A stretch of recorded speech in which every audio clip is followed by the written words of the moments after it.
আসসালামু আলাইকুম সবাইকে। সরকার, আমাদের সরকার তেলের দাম বাড়িয়েছেন গতকাল রাত থেকে আপনার ১২টা থেকে আপনার। তা আমি সাথে সাথে একটা মেসেজ দিয়েছি যে তেলের দাম বাড়ছে ১৫ থেকে ২০ টাকার মধ্যে, হ্যাঁ, লিটার প্রতি। আম, ১০৮ কোটি টাকা করে ভর্তুকি দিচ্ছেন এতদিন। মানে অনেক আমরা খুশি ছিলাম। তো আমি বলছিলাম যে এটা একটা মন্দের ভালো হয়েছে।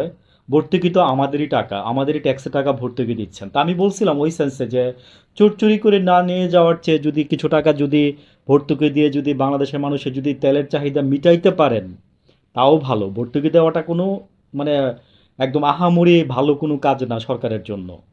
এটা হচ্ছে আপনি একটা পরিস্থিতি সামাল দেওয়ার জন্য দেন মাঝে মাঝে, সেটাই করছেন। এনিওয়ে, আমি যেটা বলতে চাচ্ছি বা আমি যেই কারণে এখানে এখন কথা বলতেছি সেটা হচ্ছে যে আজকে এটা এই এই অবস্থার জন্য আপনারা দায়ী না?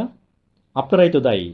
ইরান, হ্যাঁ, দেখেন, আমরা বিবৃতি দেওয়ার আগে, বাংলাদেশ বিবৃতি দেওয়ার আগে ইরান বিবৃতি দিচ্ছিল যে বাংলাদেশ আমাদের বন্ধু রাষ্ট্র। বাংলাদেশ মুসলিম কান্ট্রি, বাংলাদেশ আমাদের বন্ধু রাষ্ট্র।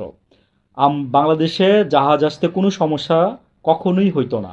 গতকালকে এই যে আপনার একটা জাহাজের নাম সার নিয়ে আসতেছিল, ইউরিয়া সার, সৌদি আরব থেকে।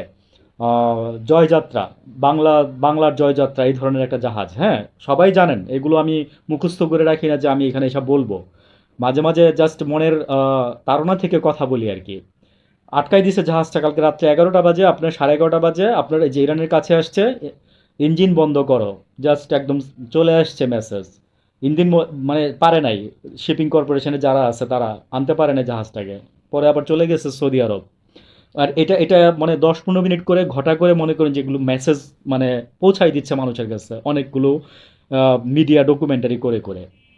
আমরা এগুলো হয়তো দেখতেছি, জানতেছি, কিন্তু আমার যে এখানে ফোকাস, আমি ফোকাস দিচ্ছি আপনাদেরকে যে আপনারা যে এই যে আজকে এই যে এই অবস্থার জন্য ইরান আমাদেরকে তেল, আমাদের জাহাজ বাধা দিত না, আমাদের জাহাজ বাধা দিত না, আপনারা কেন আগ বাড়াইয়া আমেরিকাকে তেলাইতে গেছিলেন এইটা জাস্ট বলেন।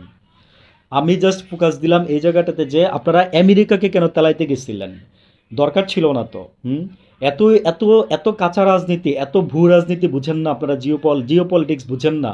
মনে করছেন যে আপনাদের আমেরিকা বসাইছে, আপনাদের আমেরিকা রাইখা দিবে। হ্যাঁ, সামনে ইরান আসবে না। ইরা জানেন যে এই যে আইন হয়ে যাচ্ছে, অলরেডি হয়ে যাবে কিছুদিনের মধ্যে। আমি বললাম কথাটা মোটামুটি বিশ্লেষণ থেকে বললাম যে এই যে জাস্ট মানে ইরানের মুদ্রা দিয়ে তেল কিনতে হবে সারা বিশ্বরে। তারপরে হচ্ছে আস্তে আস্তে আপনার এই যে চায়না মুদ্রা, যে ব্রিক্স চালু হবে ভাই, ব্রিক্স, সামনে ব্রিক্স চালু হবে।